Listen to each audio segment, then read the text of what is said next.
What strange hunger compels humanity to conquer the very heavens it once worshipped, turning a realm of gods into a hunting ground? This essay explores the fighter jet not as a mere tool of war, but as a profound philosophical transgression, an act that transformed the sky from a symbol of peace into a new dimension of fear.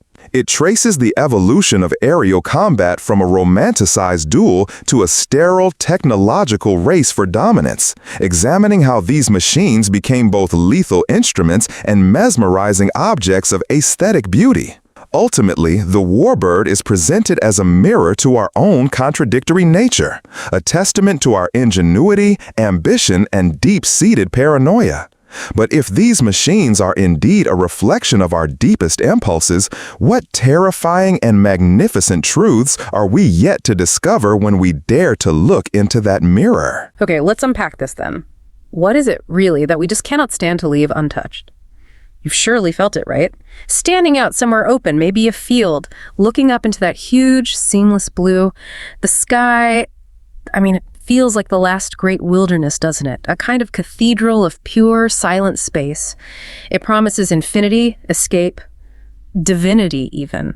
It's this canvas that seems to belong to no one and yet to everyone, a sort of physical form of peace. For thousands of years, we saw it as totally separate from our, earthly squabbles, but what if there's this deep, almost ancient whisper in the human mind, something that asks, what if we could make the sky bleed? What strange hunger drives us as a species to create machines that soar like gods, but then strike like predators? That's a really powerful way to frame it. Because, what's truly fascinating here is that the fighter aircraft, it isn't just some machine born out of tactical need or a sudden tech leap. Right, it feels deeper than that. Exactly. It's more like an answer to an unspoken, maybe even terrifying question, something born from a really profound and kind of paradoxical human impulse.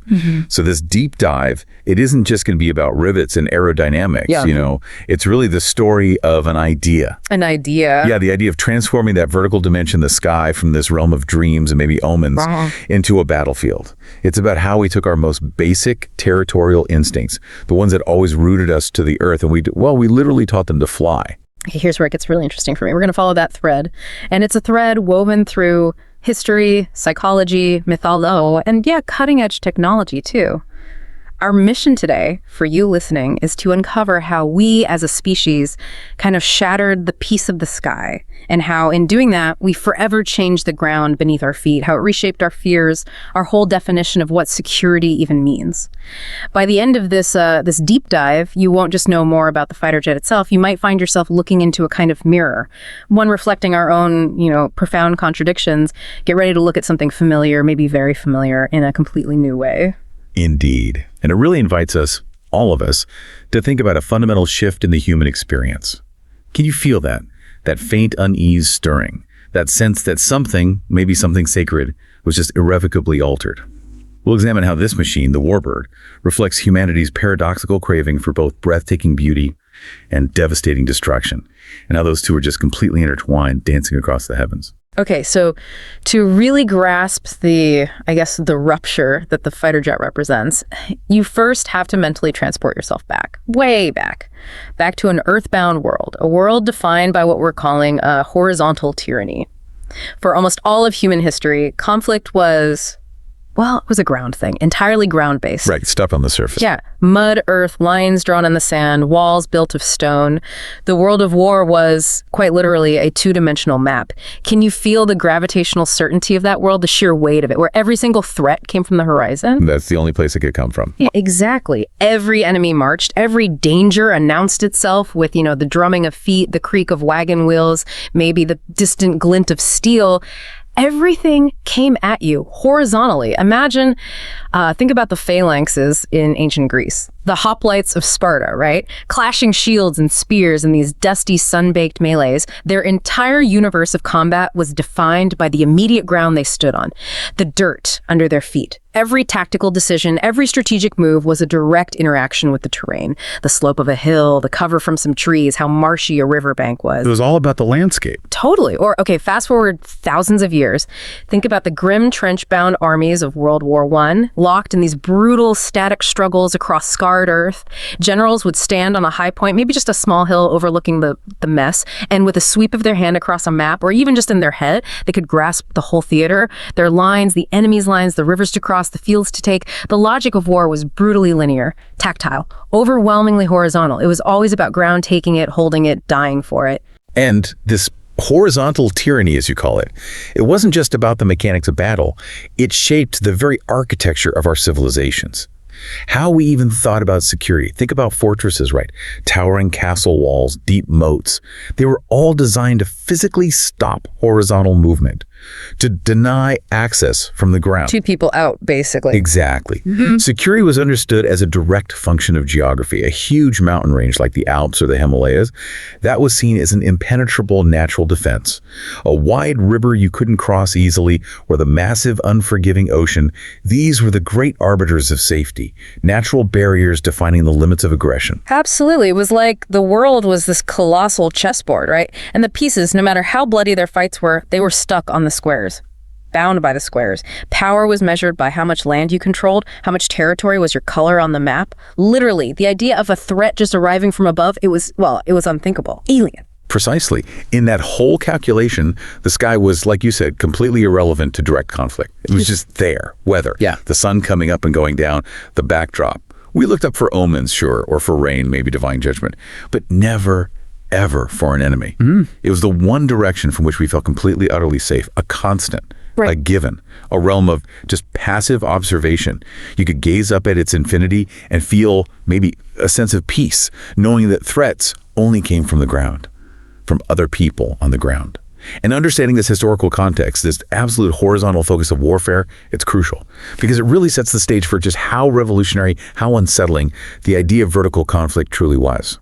It wasn't just a new weapon then. No, not at all. It was a complete redefinition of what safe even meant, a total paradigm shift. It fundamentally changed how nations thought about defense, about vulnerability, everything. So into this flat world, this world totally defined by the horizontal, the first aviators appear, and they show up not as warriors, right? Not as engineers of destruction, but as poets, escape artists. Dreamers, maybe? Yeah, dreamers. People who dared to defy that gravitational certainty that had held humanity captive for, well, forever. Think of guys like Louis Blériot, famously, heroically, flying across the English Channel in 1909. That was just 6 years after the Wright brothers first managed to get their flyer off the ground at Kitty Hawk. Incredible speed, really. Right. And these individuals, they weren't looking for a tactical advantage. They weren't scanning for targets down below. They were seeking release. Release from what the poet John Gillespie Magee Jr. later called the surly bonds of Earth. Their machines, these delicate contraptions of wood, wire, canvas, they weren't weapons in how they were conceived. They were aspirations, fragile, beautiful arguments against the tyranny of that horizontal plane we were just talking about. For a moment, just a fleeting, brilliant moment, flight was this pure, transcendent act. Seeing the world in a new way. Totally. Seeing it as only birds and, well, maybe gods had seen it before. A patchwork of fields, the curve of the horizon, the sheer majesty of the clouds. It felt almost spiritual, wrapped in this new mechanical ingenuity. It was pure wonder, pure aspiration, a testament to human ingenuity reaching for something divine. And those early aviators, they were often treated like heroes, almost like mythological figures embodying that timeless dream of flight. But what's so fascinating, but maybe a bit disturbing, is the speed at which that purity was, let's say, adapted, co-opted. Yeah, maybe corrupted is the word. Humanity, it seems, carries its shadow with it, even up into the sun. It was not long, really, disturbingly little time, before someone, looking down from that amazing height, saw not peaceful fields, not serene beauty, but a grid of targets. The poet in the sky was about to be replaced by the predator. It's a sobering thought, isn't it? The very moment we achieved this new kind of transcendence, we almost immediately started thinking about how to weaponize it. And that challenges the idea that this was all just, inevitable technological progression. It suggests maybe a deeper human instinct. Wherever we can go, we also have to prepare to fight there. So it wasn't a slow, gradual thing. It was like an immediate jump, almost instinctive. Almost, yeah. I mean, when the Wright brothers first got that flyer up, did they really imagine that within, 10 years, the skies over Europe would be howling with engines built not for wonder, but for killing? The Great War taught us that the sky wasn't just this vast indifference anymore, this untouchable celestial dome. It was territory. And territory in our minds, well, it has to be claimed, defended, weaponized. So people started strapping guns on them. Exactly. Men strapped guns to wings, initially with really basic mounts. Often the pilot had to reload manually, mid-flight, or they were literally just firing a pistol out of the cockpit. That kind of improvisation, it speaks volumes about how urgent this new perceived need felt. And the moment that first pistol was fired, from one rickety cockpit towards another, that must have been profound. A profound transgression, yes. This wasn't just a technical innovation. It felt like a fundamental law of the universe, as we'd understood it for millennia, was just being broken. Right. A transgression maybe as profound as, eating the apple in the myth, or the theft of fire. That deep. I think so.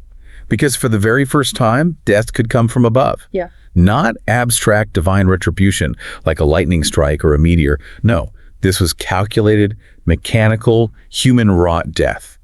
Delivered from a dimension that used to be reserved purely for myth and metaphor, the sky was no longer a sanctuary. It had been breached irrevocably. A wound was opened in its vastness. Makes you wonder, doesn't it? Was the birth of the military aircraft less about technical inevitability and more a kind of mythological fulfillment? Think about ancient myths. Almost every culture has its winged warriors. Right, like angels or demons. Exactly. Or Garuda, the divine eagle mount in Hindu legend. The fierce Valkyries in Norse myth, carrying heroes to Valhalla, the feathered serpents of Mesoamerica. These archetypes existed thousands of years before aviation.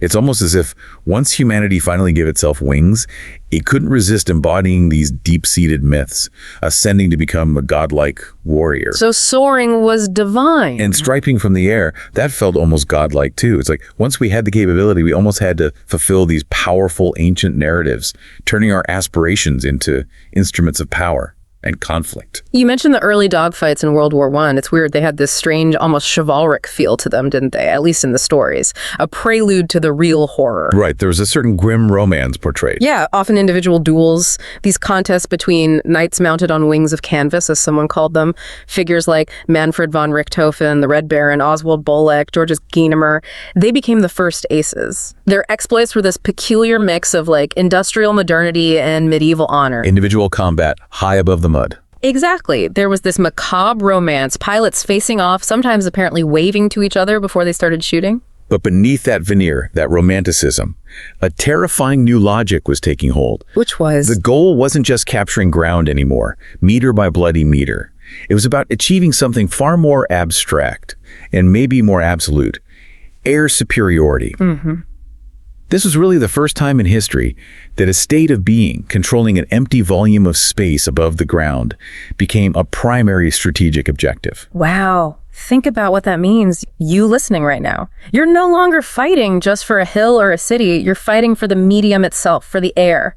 You're fighting for the right to look down, for the ultimate vantage point. Because the one who controls the sky controls the perspective. And in a very real way, that means controlling the reality of the battle happening below. A complete shift from physical occupation to environmental dominance. And the implications of that shift, they were immediate and profound. This arrival of air power just dissolved traditional boundaries of conflict that had stood for centuries.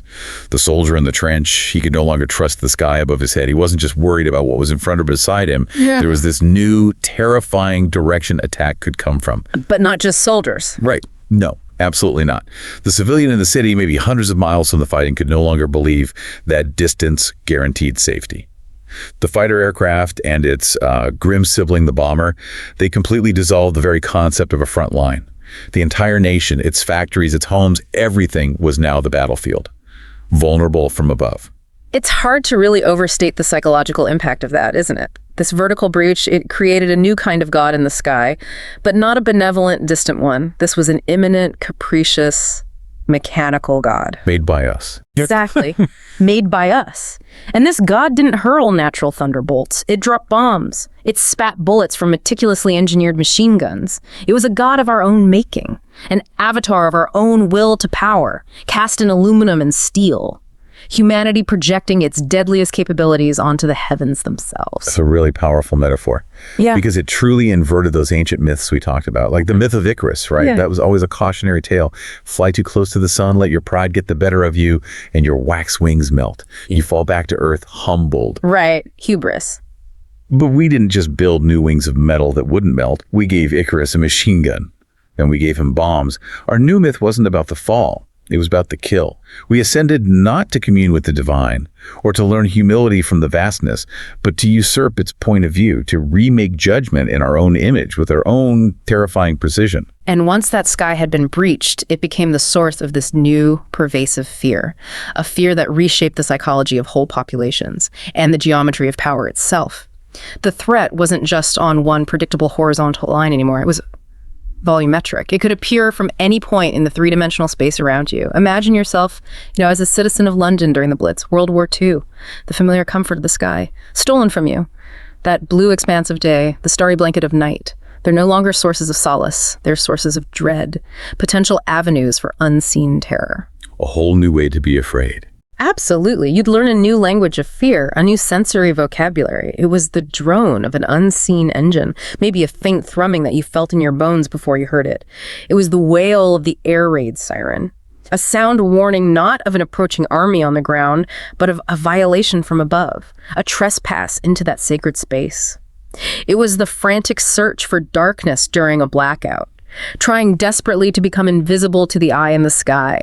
Every shadow was a potential hiding place. Every sudden light felt like exposure, vulnerability. The very air around you, once benign, felt charged with menace. When you describe it like that, it really underscores how the fighter aircraft, as the enforcer and protector of this new domain, became the ultimate arbiter of sovereignty. Think about the strategic shift. A fortress wall, built over decades, maybe centuries, utterly useless when the threat can just fly over it. Right. An ocean, once considered this impassable natural barrier. Now it's just empty space to be crossed by air. No longer a real shield. A nation without a capable air force was, quite literally, a nation with a perpetually open door. A house with no roof. Security wasn't about the strength of your borders on the ground anymore. It was about your ability to patrol the infinite border of the sky above. An abstract realm requiring ceaseless vigilance. A complete paradigm shift. Totally. Fundamentally altering how nations thought about defense, about vulnerability. It was a real birth of modern aerospace strategy. So this new reality, it forced this terrible but also fascinating evolution. The fighter plane wasn't just an offensive weapon anymore. It rapidly became a shield too, an interceptor. Its purpose became incredibly, almost philosophically precise, to kill its own kind. To kill other fighter planes. Exactly. Think about it. A British Spitfire existed because a German Messerschmitt existed. An American F-15 exists because a Russian MiG-29 exists. It's this perfect self-referential loop of technological violence. A deadly dialogue conducted purely in the language of speed, altitude, firepower. Each new design is a direct answer to the last one, constantly trying to get an edge, however slight. A constant arms race in the sky. Precisely. The whole enterprise is this frantic, incredibly expensive, and often terrifying race to control a domain, the sky, that, by its very nature, is inherently uncontrollable, always pushing the boundaries of what's technically possible. And in that relentless race, what happened to the human element, the pilot? Did that change too? Oh, absolutely. The pilot began to warp. They weren't just a knight in the sky anymore engaging in individual combat. They became a component, a piece of wetware integrated into a complex killing machine. Wetware. Yeah. And the visceral connection to the world below started to fray. Seriously fray. At 10,000 feet, the world's already becoming an abstraction, right? A map of general features. At 30,000 feet, it's a sterile topography. The ground is just a distant, indistinct pattern. People. They become pixels on a screen. Houses are just abstract shapes in a targeting system. A village is a coordinate, a number. So detached. Completely. The fighter pilot operates in this realm of pure geometry. A deadly ballet of vectors, moth numbers, firing solutions. The act of killing itself becomes sanitized, distanced, mediated through a head-up display, sensor feeds, the squeeze of a trigger on a joystick. Does the pilot feel the impact? Does the hawk mourn the mouse? The machine is meticulously designed to create that emotional and physical distance, to make the unthinkable act of killing from above not just possible, but chillingly efficient, repeatable. And then came the jets. Speed became everything. Exactly. As technology accelerated into the jet age, the fighter aircraft slipped the bonds not just of gravity, but of human perception itself. It became this creature of pure speed, a testament to the obsessive pursuit of the absolute. The sound barrier, remember? That was long considered insurmountable. It wasn't just a physical barrier, it was a profound psychological one. To break it, like Chuck Yeager did in 47, was to travel faster than the noise of your own coming, to arrive before your own thunder. Which gives you a huge advantage. A terrifying advantage. It meant a pilot could strike before the enemy even heard them approaching. It felt like achieving a kind of temporal godhood, literally manipulating time from a combat perspective. And the sheer force needed, the aerodynamics of managing shockwaves. It led to radical shifts in aircraft design, swept wings, delta wings, new materials like titanium alloys. So these planes weren't just flying faster, they were fundamentally different beasts. Totally different. The aircraft that follow the F-4 Phantoms, the F-104 Starfighters, the MiGs, they weren't really just planes anymore. They are often described as missiles with men inside them, built for one brutal purpose: speed and intercept. Forged on the altar of velocity. Their cockpits weren't spacious observation posts. They were claustrophobic shrines of instrumentation. The pilot became a sort of high priest, interpreting this electronic liturgy of radar screens, threat warnings, weapon systems, the world outside the canopy. Often just a blur. A hostile environment of extreme G-forces, hypersonic velocities, stuff the human body was never really meant to endure, pushing the absolute limits. And then, even speed wasn't enough. The goal shifted again. Right. Then another threshold was crossed. The goal became not just to outfly or outfight the enemy, but to become invisible to them. Stealth technology. This wasn't just an evolution, it was a revolution in philosophy. It was the weaponization of absence. The weaponization of absence, that's chilling. It is. Aircraft like the F-22 Raptor, the F-35, they aren't designed primarily to be seen. They are flying paradoxes. Physical objects whose main characteristic, their whole reason for being, is their non-existence on an enemy's radar screen. They do this with special radar-absorbent materials, precise shaping to deflect radar waves away, sophisticated electronic countermeasures. The works. Ghosts in the machine of war. Exactly. Predators that hunt with the advantage of metaphysical surprise. They don't just dominate the sky, they haunt it. Wow. Their power now lies not in their visible might, their roaring engines or overwhelming presence, but in their capacity to be an unseen, unknown, unknowable threat. It represents the perfection of fear, maybe. The fear of what you cannot see, the chilling uncertainty of an adversary that might be anywhere or nowhere at all. So we've taken the vast, empty sky, and through our ingenuity, filled it with our most sophisticated phantoms. We haven't just put machines up there, we've put the idea of machines that aren't there, forcing an enemy to deal with the potential of a threat, not just its actuality. So in essence, we've engineered the void itself to be our weapon. Precisely. This feels like the ultimate expression of that initial transgression, doesn't it? We didn't just claim the sky. We have now populated it with unseen, unheard specters of our own design. It takes air superiority to a whole new, almost metaphysical level, where presence is defined by absence, and power is wielded by what cannot be detected. It's a chilling thought. The most advanced form of aerial warfare is about making things disappear. The enemy isn't just defeated, they're haunted by a threat they can't even confirm exists. So here we are, under a sky that, to the casual observer, still looks pretty peaceful most days. A jetliner might draw a clean white scar across the blue. A reassuring sign, maybe, of our modern interconnected world. But we know now, don't we, what that sky contains. Or maybe more importantly, what it could contain. The fighter aircraft has done more than just change warfare. It's fundamentally colonized our imagination, implanted this permanent, low-level anxiety in our collective unconscious. Every unidentified blip on a radar screen, every distant, unfamiliar engine roar. It carries the faint echo of that question we asked ourselves so long ago. What if we could make the sky bleed? And this leads us right into critically examining the stated reason for building these things. Security. Nations claim they need them to protect sovereignty, deter invasion, maintain a balance against rivals. But security, well, as we've seen throughout history, it's a slippery word, isn't it? Often illusory. To feel secure is not the same as being secure. And the proliferation of these fighter jets, each one faster, deadlier, stealthier than the last, it hasn't really ushered in an era of peace, has it? Instead, it's created this nervous equilibrium, a kind of global standoff that trembles with the possibility of collapse, where one wrong move could trigger something unthinkable. It's like this incredibly expensive, super high-stakes game of chicken that just never ends. Exactly that. Think about the Cold War. The sky became this invisible chessboard, a theater for proxy conflicts, hair-trigger alerts, each side racing to dominate it. Jets weren't just weapons back then. They were powerful symbols, embodiments of ideology rendered in titanium and afterburner flames. To build them was to declare not only strength, but a vision. We are the future, you are the past. Yet, despite the enormous investment, the constant innovation, genuine security remained elusive. Because for every move, there's a countermove. Always. For every advance, a desperate scramble for a countermeasure. For every stealth design, a new radar evolution trying to find it. It was less like climbing a ladder of progress and more like running on a relentless treadmill. Exhaustion, disguised as technological superiority. They promise safety, but often generate fear. They extend national power, but also expose profound vulnerabilities. So what does this all mean for you, our listener? The very presence of a fighter jet, despite all the defensive talk, is often a provocation in itself, an announcement of distrust. And so the more we build for security, the more we find ourselves needing to build even more security. Do you feel it? That circular crap, it's a machine of anxiety, a talisman against threats that its very existence helps to magnify. We're caught in this perpetual cycle of needing more, just because we've already built so much and created a world where these things seem necessary. But let's pause here for a second. Let's consider something else entirely. Strip away the politics, okay? The justifications, the flags painted on the fuselage. Just look at the fighter jet itself. Can you honestly deny its beauty?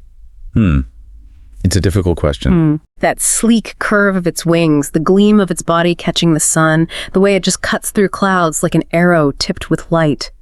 These things are engineered for ultimate efficiency, right? Every line, every angle is about aerodynamic perfection. Yet they mesmerize us like modern sculptures. Their very deadliness seems somehow intricately woven into their elegance. It's a strange, unsettling paradox, and maybe this is another profound reason they persist. Because humans are drawn to beauty, even when it kills, perhaps especially when it kills. It's a compelling thought. And maybe disturbing. We've seen this throughout human history, haven't we? Think of, say, a Roman gladiator armor, gleaming, decorated, designed as much for spectacle, for aesthetic appeal, as for protection in the arena. Right, or a samurai sword. Exactly. Revered not just as a lethal weapon, but as this meticulously crafted work of art. There's a spiritual reverence attached to its forging, violence wrapped in beauty, destruction clothed in aesthetics. This seems to be a recurring human theme, and the fighter jet just continues that tradition, but elevates it, literally, into the stratosphere. And we see it today in such obvious ways. Air shows, for example. They literally turn engines of death into thrilling entertainment, a spectacle for millions. Photographers capture these machines against stunning sunsets, their contrails painting temporary calligraphy in the sky. The images are undeniably breathtaking. And kids gaze upward, their eyes filled not with fear, but with awe. Captivated by the power and the grace, it suggests this deep, maybe primal connection to the aesthetic of power. Which definitely raises an important question for us to grapple with. Is this not dangerous? That we can aestheticize violence until it becomes almost holy. The warbird is seductive, not primarily because it kills, maybe, but because it kills beautifully, with such astounding grace and power. And in that beauty, doesn't our moral compass risk faltering? We risk losing sight of the machine's true destructive purpose, blinded by its elegant form, drawn into this dangerous admiration that makes it harder to question its existence. And beyond the beauty, there's another layer, right? The jet as an actor, in this grand global theater of power. Oh, absolutely. Nations don't just own them, they display them, parade them, deploy them as these potent symbols of national identity, of dominance. Imagine a fleet of jets roaring over an Independence Day parade. It's a thunderous, powerful display of national pride, of military might for its own citizens. Or squadrons streaking in perfect formation at international air expos, showing off technological prowess, industrial capacity to allies and rivals alike. Or just one jet intercepting another plane. Exactly. A single jet intercepting a trespassing aircraft. Its mere presence is a wordless, unmistakable declaration. This sky belongs to us. This is our sovereign territory. It's a performance designed to send a very clear message. Precisely. Power in modern times is rarely demonstrated by castles or crowns anymore. Today it's shown in speed, in altitude, in the ability to project force anywhere, anytime. Fighter jets embody this abstract power. They turn the open sky into a global stage where nations perform dominance for their own citizens and for the world. But performance, as any actor knows, is fragile. To maintain the illusion of strength, you have to constantly rehearse, upgrade, surpass your rivals. So the jet isn't just a weapon, it's also spectacle. A machine of spectacle, yes. Feeding the perpetual hunger of geopolitics for displays that keep rivals and citizens convinced of your strength. So even in relative peace, fighter jets have to be continually built, upgraded, flown. Not necessarily because they'll be used tomorrow, but because their absence would signal weakness. They become, in a very real sense, talismans of statehood, like flags or anthems. but forged of metal, fire, and this boundless ambition of flight. Okay, let's go deeper still. Beneath the politics, beneath the aesthetics, there's something much more personal, isn't there? The fighter jet as a kind of psychological mirror. Well, to build machines like this, isn't it externalizing our own profound contradictions? As a species, we long for freedom, right? To transcend earthly limits, yet we live in constant fear of vulnerability. We dream of transcendence, soaring above the mundane, yet we mistrust each other so deeply that we bring our conflicts even to that sublime height. We crave beauty, yet we flirt constantly with destruction. I see. So the jet embodies all of that. I think it condenses all these impulses into one body of metal. It is freedom in its velocity, that thrill of breaking barriers, defying gravity. It is security in its weaponry, the promise of defense, however illusory that might be. It is breathtaking beauty. In its form, those sleek lines are an undeniable marvel of engineering, a testament to human genius. And it is undesirable destruction in its purpose, designed with deadly intent, built to inflict damage. It's us. In essence, our greatness and our terror fused together, a physical manifestation of the human paradox. What stands out there for me is how it reflects our deepest anxieties. We are creators who just cannot stop creating. We are destroyers who cannot stop destroying. We're storytellers who write myths in the sky, knowing full well some of them will tragically end in fire. And perhaps, though we rarely admit it, perhaps we fear that without such machines we'd lose a part of ourselves. That if we stripped away our weapons, we might be forced to confront the inherent fragility we work so hard to conceal. The vulnerability we're so desperate to overcome. It's like an external shell for our paranoia. An external manifestation of our collective paranoia, yeah? Yeah. And a relentless drive for control. So if we look at the bigger picture, then the fighter jet really is a mirror, a sleek, swept-wing reflection of our own nature. It reflects our brilliance, yes, our breathtaking ingenuity, our relentless drive to push beyond every limit, to master hostile environments, to make our will manifest through sheer technological force. But it also reflects our deepest anxieties, our primal fear of the other, and our tragic recurring failure to solve our disputes with anything other than a more perfect weapon. It's the ultimate expression of our desire for control and, ironically, the ultimate symbol of our paranoia. It's a promise of security built entirely on the foundation of a threat. Can you truly see the paradox there? To feel safe on the ground, we created the ultimate agent of terror in the sky. #outro. So, where does that leave us? What does this all mean? We've journeyed through history, technology, human psychology, seeing how we took the sky, that immense silent commons, and quite deliberately made it at the battleground. We've seen the fighter jet evolve. From a fragile dream, a poet's aspiration maybe, to a silent, unseen specter, a ghost in the machine of modern war, forever altering our relationship with the heavens. We've explored how humanity, capable of painting cathedrals, composing symphonies, also summons into being these sleek, lethal creatures of sky and fire, embodying our paradoxical craving for beauty and destruction, all tangled up together. And this leaves us, I think, with a lingering question, a really important one. The warbird, in its current form, its current function. It's not inevitable. It wasn't destined. It is a choice repeated throughout history, often wrapped up in the convincing clothes of necessity. To question its relentless evolution, its seeming inevitability, that is a weakness. It is perhaps the beginning of another myth, one where humanity's wings lift not into combat, but into possibility, into collaboration, into an exploration that benefits everyone. What if one day we actually dare to imagine differently? What if the skies could belong again to wonder, to curiosity, to exploration without menace? And so, the next time you stand in that open field and look up, what will you truly see? Will you see only the cathedral of silent space, the canvas of infinity? Or will you perhaps feel that faint, almost subliminal hum of what might be there just beyond the edge of your senses? A door has been opened in the sky, a vertical wound that, once opened, can perhaps never be fully closed. We stand on its threshold, forever looking up, both enlightened by our power and haunted by what we chose to do with it. Whenever you hear that roar of engines across the sky now, maybe you'll feel that shiver, not only awe, not only fear, but recognition. A reminder that in the warbird's majestic, terrifying flight, we glimpse ourselves.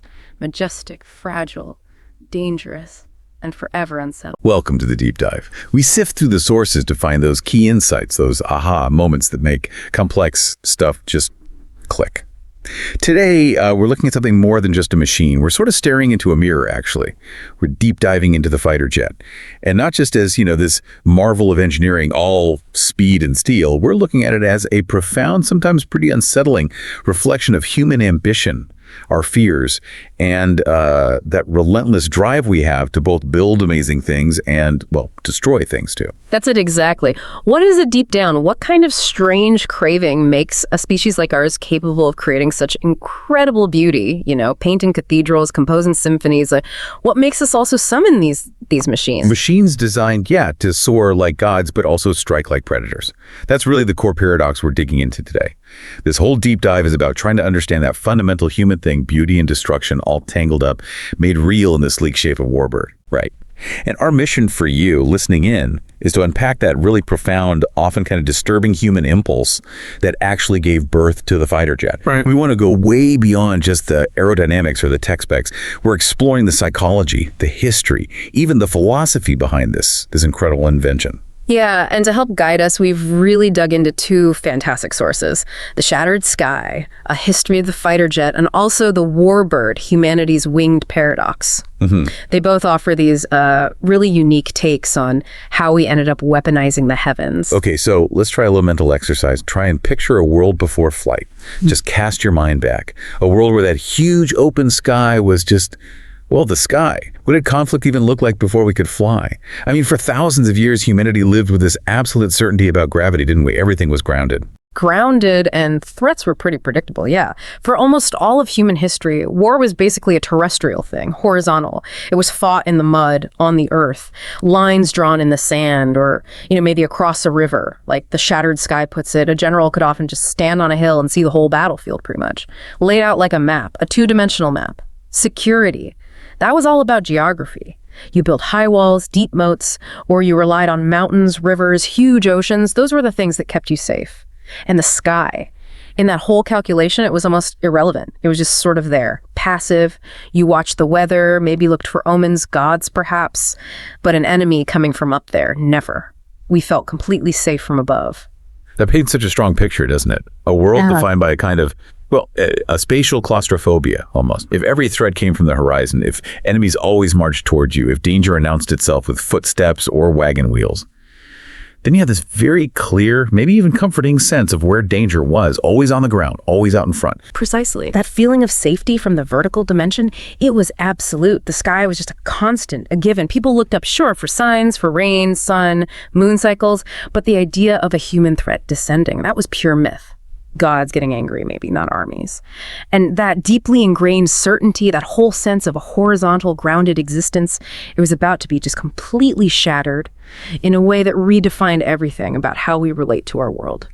And it's almost, poignant to think that this massive shift started with people who weren't soldiers at all. Initially, think about those very first days of aviation, turn of the 20th century. You've got pioneers like Blériot flying the Channel, or the Wright brothers, right? These weren't military minds. Yeah. So Warbird points out they were much more like poets, maybe visionaries, even escape artists in their way. Yeah. They're machines, these delicate things made of wood, wire, canvas. They weren't weapons, not at all. They were aspirations, pure symbols of this transcendent act, this dream of seeing the world like only birds or maybe gods had seen it before. It really was this fleeting, amazing moment of just pure human curiosity and triumph. For a very short time, flight was innocent. Just the act itself was the point. But as The Shattered Sky says so well, humanity carries its shadow with it, even into the sun. It didn't take long, just a few years, really, before someone looking down from that incredible new vantage point saw something different. Not just a beautiful patchwork of fields, but a strategic grid. Targets. The poet in the sky, the one looking down in wonder, was very quickly and tragically replaced by the predator, surveying its potential prey. Wow. And that's the moment, isn't it, where the fundamental law of the universe, at least as humans had always known it, just got broken. That specific instant when the first pilot fired, say, a pistol from one of those flimsy cockpits towards another one, that was a transgression as huge as anything in ancient mythology. Because for the very first time, calculated mechanical human-made death could arrive from a dimension that used to belong only to myth and metaphor. The sky wasn't a sanctuary anymore. It had been breached, fundamentally, irrevocably. And that breach, it changed absolutely everything. Now, you look at the early dogfights in World War I, right? With their sort of individual duels, the painted canvas, wings. Sometimes it feels almost like the strange chivalric prelude, figures like the Red Bear and these Knights of the Air. But underneath that romantic veneer, a terrifyingly practical new logic was taking hold very, very fast. The idea of air superiority. This was brand new. For the first time ever, controlling an empty volume of space, the sky itself became a key strategic goal. It wasn't just about holding territory on the ground anymore. It was about holding the air above that ground. Controlling empty space, that's a huge mental leap, isn't it? Yeah. So it's not just fighting for that key hill anymore, that vital town. You're fighting for the medium itself, the airspace. And whoever controls that sky, something controls the whole perspective, right? And therefore, they kind of control the reality of the battle underneath. Exactly. And the consequences just cascaded from there. Think about it. The soldier in the trench, he could no longer trust that the sky above was friendly or even neutral. The civilian back in the city. They couldn't believe anymore that just being far from the front lines kept them safe. As the Warbird describes, introducing the fighter plane and its grim partner, the bomber, it basically dissolved the whole idea of a fixed front line. Suddenly, the entire nation was potentially the battlefield. Nowhere was truly safe anymore. So this breach, this vertical dimension opening up, it had this massive lasting effect, not just on military tactics, but deep down in the psychology of whole populations. And it completely reshaped the global geometry of power, really. It absolutely did. It created this new kind of fear, a pervasive fear, a volumetric one, meaning the threat could come from literally any point in the 3D space around you. Imagine being, say, a Londoner during the Blitz. The shattered sky paints a chilling picture. That familiar comfort of the open sky, completely gone, stolen. Daytime blue, starry night. No longer comforting. They were just filled with dread. You learned a whole new, terrifying language of the senses. That distant drone of an unseen engine, the siren's wail, the frantic scramble for darkness, for shelter, and think about it, a fortress wall. Useless if the threat just flies over it. A huge ocean, no longer a real barrier, just empty space for an enemy plane to cross. So the fighter aircraft very quickly became the ultimate symbol, the ultimate arbiter of national sovereignty. As one source puts it, a nation without a capable air force was like a house with no roof, just totally exposed. Okay, so pulling back, what does this all really mean? It feels like, maybe inadvertently, we created this new, pretty terrifying kind of god. Not some ancient deity throwing thunderbolts, but something imminent, maybe capricious and totally mechanical. This god dropped bombs, spat bullets. We basically gave Icarus a machine gun, didn't we? And we replaced that old myth about the fall from grace with a scary new one, the myth of the kill from on high. And that new reality kicked off this terrible, accelerating evolution, this kind of self-referential loop of violence and technology that's still going on. You know, a Spitfire exists because a Messerschmitt exists. An F-15 exists because a MiG-29 exists. It's this frantic, endless race for dominance in the air. Challenge and response, challenge and response. And in that race, even the human element started to warp subtly. The pilot wasn't just that knight anymore in eye-to-eye combat. They became a component, a piece of wetware, as some call it, a living part, yes, but integrated into this incredibly complex killing machine. And the connection, the visceral link to the world below, it started to fray. I mean, at 10, 20, 50,000 feet. Yeah. The world below just becomes an abstraction, right? The act of killing gets sanitized, distanced. It's mediated through screens, head-up displays. It changes the very nature of what combat feels like. And then, as technology just kept accelerating into the jet age, the fighter plane really started to slip the bonds, not just of gravity, but of human perception itself, breaking the sound barrier, for instance. That wasn't just physics. It was like achieving a kind of temporal godhood, wasn't it? Traveling faster than your own sound, arriving before you're heard. How did that hit people? Pilots, people on the ground. Well, the Warbird talks about the sonic boom as this literal tear in the silence of the sky, a really visceral reminder of this new terrifying power. And the planes that came after that, you know, the Phantoms, the Starfighters, the MiGs in many ways, they weren't just planes anymore. They were more like missiles with people inside them. Built for pure raw speed, cockpits became these tiny claustrophobic shrines full of instruments. The pilot, like a high priest interpreting the stream of electronic data. And then we crossed another huge threshold, weaponizing absence. Stealth technology. Aircraft like the F-22 Raptor, the F-35, their core design principle is not to be seen, not to be detected. They really are flying paradoxes when you think about it. Physical things whose main feature is their non-existence on someone else's radar. We've literally engineered the void, turned invisibility itself into a weapon. And that, I'd argue, is kind of the perfection of fear, the fear of what you cannot see, the unseen threat. We've taken that vast, seemingly empty sky and we've populated it with these invisible, unheard specters that we designed ourselves. Their power isn't just speed or weapons anymore. It's their ability to be this unknown, maybe unknowable threat lurking just beyond your senses. So, okay, let's step back from the tactics, the tech. Beyond all that, why do we keep building these things? What deeper, almost primal thing does it show about us? It feels like the fighter jet really is a mirror a sleek, swept-wing reflection of our own pretty complex nature. Yeah, and what's really fascinating is what the Warbird calls the aesthetic of violence. I mean, can you honestly deny that these machines are beautiful? In a terrifying way, maybe, but beautiful. The curve of a wing, the gleam of the fuselage cutting through clouds, the sheer power in their roar, it's mesmerizing. Humans seem drawn to beauty, even when it's tied up with destruction. Think about, I don't know, beautifully crafted gladiator armor or those exquisite samurai swords. Revered as art, not just tools of war. And look at air shows, right? They turn these engines of potential death into thrilling entertainment. And in that beauty and that spectacle, sometimes our moral compass kind of wavers a bit, gets seduced. And it's also very much about the theater of power, isn't it? These jets, they aren't just tools, they're actors on this global stage. Huge symbols of national identity, national might. They're used to display dominance, like those flyovers on national holidays, right? Or think about a single jet intercepting another plane that crossed a border. It's a powerful statement without a single word spoken. This sky is ours. Exactly. The shattered sky makes the point that they're like essential talismans of statehood. Nations build them, maintain them, even in peacetime. Why? Because not having them would signal weakness, a vulnerability no major power feels it can afford. So the fighter jet, it sort of condenses all these complicated human drives into one metal body. It's freedom embodied in velocity, it's security or the perception of it in weaponry. It's undeniable beauty in its form, and ultimately destruction in its purpose. It really is us, our greatness and our terror all fused together. We are fundamentally creators who just can't stop creating, and somewhere inside maybe we're also destroyers who can't stop destroying. We write these grand myths across the sky, even knowing some of them are destined to end in fire. Can you really see the paradox laid bare there? In this relentless, almost desperate quest to feel safe down here on the ground, to secure our borders, protect our homes, we deliberately created the ultimate agent of terror up there in the sky. And in doing so, we fundamentally changed our own sense of safety forever. So today we've traveled quite a path, from a world that was purely horizontal where threats marched towards you, to this volumetric threat that could just appear from anywhere above. We've tracked that shift from the early aviators, the poets flying for wonder, to these incredibly sophisticated predators flying to kill.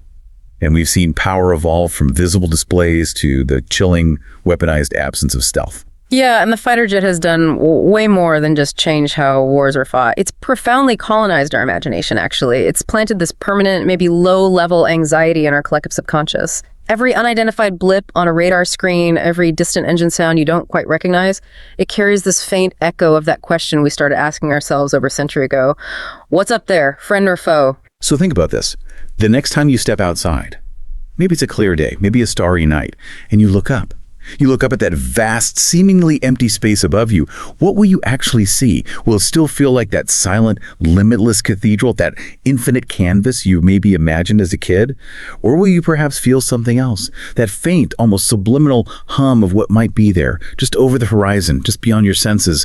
A constant reminder of that vertical wound humanity opened in the sky. You know, the Warbird, for all its technological might, its seeming inevitability, it's not really inevitable, not in the grand scope of human history. It's a choice we've made again and again, usually wrapped up in the very convincing language of necessity. And that, I think, leaves us with a really profound question. What if, one day, we actually dared to imagine differently?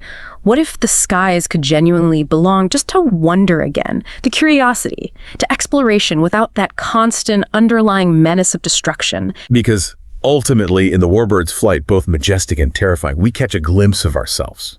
Majestic, yes. Fragile, definitely. Profoundly dangerous, that too. And forever unsettled. That vertical wound in the sky, the one we open with our own hands, perhaps it can never be fully closed. If you enjoy this video, please like, share, subscribe and hit the bell to the latest update from my channel. Thank you for watching till the end and see you in the next video.